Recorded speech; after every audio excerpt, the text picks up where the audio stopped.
सीताराम। जय श्री सीताराम। मुनि ने इस प्रकार विनती करके और शीख नवाकर हाथ जोड़कर कहा, हे नाथ, मेरी बुद्धि आपके चरण कमलों को कभी न छोड़े। फिर परम शीलवती और विनम्र श्री सीता जी अत्रि जी की पत्नी अनुसुईया जी के चरण पकड़कर उनसे मिली।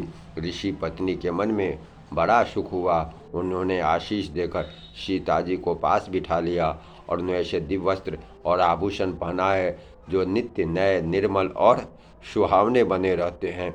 फिर ऋषि पत्नी उनके बहाने मधुर और कोमल वाणी से स्त्रियों के कुछ धर्म बखान कर कहने लगी, हे राजकुमारी, सुनिए, माता पिता भाई सब हित करने वाले हैं, परंतु ये सब एक सीमा तक ही सुख देने वाले हैं। परंतु हे जानकी, पति तो मोक्ष रूप असीम सुख देने वाला है। वह स्त्री अधम है जो ऐसे पति की सेवा नहीं करती। धर्म, मित्र और स्त्री, इन चारों की विपत्ति के समय ही परीक्षा होती है। वृद्ध, रोगी, मूर्ख, निर्धन, अंधा, बहरा, क्रोधी और अत्यंत ही गरीब, ऐसे भी पति का अपमान करने से स्त्री यमपुरी में भांति भांति के दुख पाती है।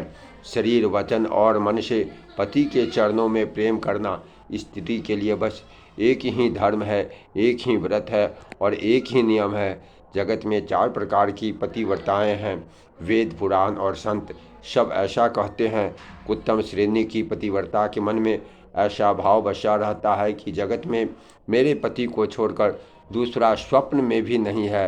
मध्यम श्रेणी की पतिव्रता पराये पति को कैसे देखती है, जैसे वह अपना सगा भाई, पिता या पुत्र हो, अर्थात समान अवस्था वाले को वह भाई के रूप में देखती है, बड़े को पिता के रूप में और छोटे को पुत्र के रूप में देखती है।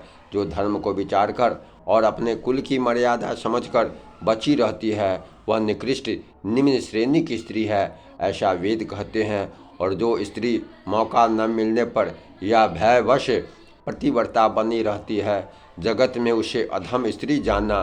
पति को धोखा देने वाली जो स्त्री पराये पति से रति करती है, वह तो 100 कल्प तक रौरव नरक में पड़ी रहती है।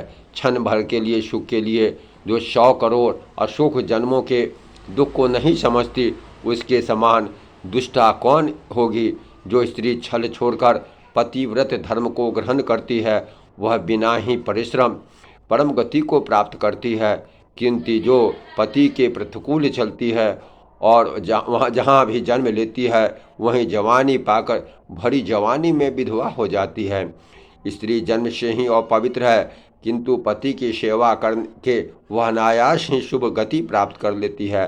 पातिव्रत्य धर्म के कारण ही आज भी तुलसी जी भगवान को प्रिय हैं और चारों वेद इनका यश गान करते हैं। हे सीता, सुनो, तुम्हारा तो नाम ही ले लेकर स्त्रियाँ पातिव्रत्य धर्म का पालन करने लगेगी। तुम्हें तो श्री राम जी के प्राणों के समान प्रिय हैं। यह पातिव्रत्य धर्म की कथा तो मैंने संसार के हित के लिए कही है।